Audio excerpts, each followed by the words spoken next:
আসলে স্ক্রিনিং শুধু প্রস্টেট ক্যান্সারের জন্য না, যে কোনো ক্যান্সারের স্ক্রিনিং আসলে খুবই গুরুত্বপূর্ণ বিষয়। কারণ স্ক্রিনিংয়ের মাধ্যমে আমরা সাধারণত ক্যান্সার হওয়ার আগেই ক্যান্সারটাকে ডিটেক্ট করতে পারি, বা কোনো একটা হেলদি ইন্ডিভিজুয়ালে আদৌ ক্যান্সার হওয়ার কোনো প্রবণতা আছে কি না সেটা আমরা আসলে ডিটেক্ট করতে পারি।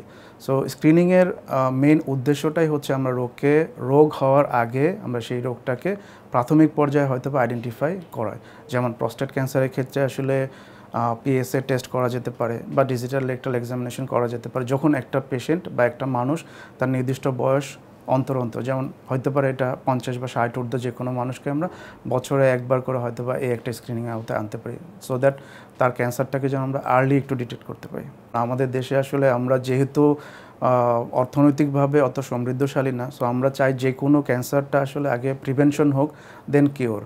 কারণ প্রিভেনশন করতে পারলে ডেফিনেটলি আমরা লার্জ মাস অফ পিপলকে এই ক্যান্সারের ভয়াবহতা থেকে বাঁচাতে পারবো। এবং টু বি ফ্র্যাঙ্কলি যদি বলি আসলে যে আমাদের দেশে প্রস্টেট ক্যান্সার ট্রিটমেন্ট করা যে আসলে একটা লম্বা প্রসেস, এখানে প্রচুর টাকা পয়সা খরচের একটা ব্যাপার আছে। সো অ্যাওয়ারনেস সবচেয়ে বেস্ট থিং, যেখানে আমরা স্বল্প খরচে একটা রোগকে যে কোনো একটা খারাপ স্তরে যাওয়ার আগেই আমরা ইজিলি ডিটেক্ট করতে পারবো। এবং এটা আমরা যত বেশি পেশেন্টের সাথে এবং নর্মাল মানুষদের সাথে কথা বলবো তত বেশি তারা আসলে একজন থেকে আরেকজনের ব্যাপারগুলো ছড়াবে এবং তারা নিজেরাও একটু অ্যাওয়ার হবে যে কোনো একটা ছোট সমস্যা, ছোট একটা উপসর্গ কোনোভাবেই যেন তারা ওইটাকে মিস না করে, তারা যেন অবশ্যই ডাক্তারের শরণাপন্ন হয় এবং ওইটাকে আসলে তারা আমলে নেয়।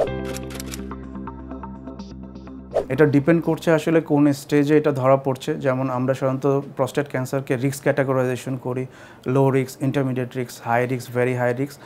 যদি এটা আসলে ছড়ানো না থাকে, একদমই ছড়ানো না থাকে, দ্যাট মিনস যদি ভেরি হাই রিস্ক না হয়, আপ টু হাই রিস্ক পর্যন্ত প্রস্টেট ক্যান্সার নিরাময়যোগ্য। এবং কোনো কোনো ক্ষেত্রে even in the stage 4 disease নিয়েও পেশেন্টরা লম্বা একটা সার্ভাইভাল হয়, যেমন অ্যারাউন্ড 10 বছর, 10 বছর বা 15 বছরের মতো একটা সার্ভাইভাল আসলে হয় প্রস্টেট ক্যান্সারের ক্ষেত্রে।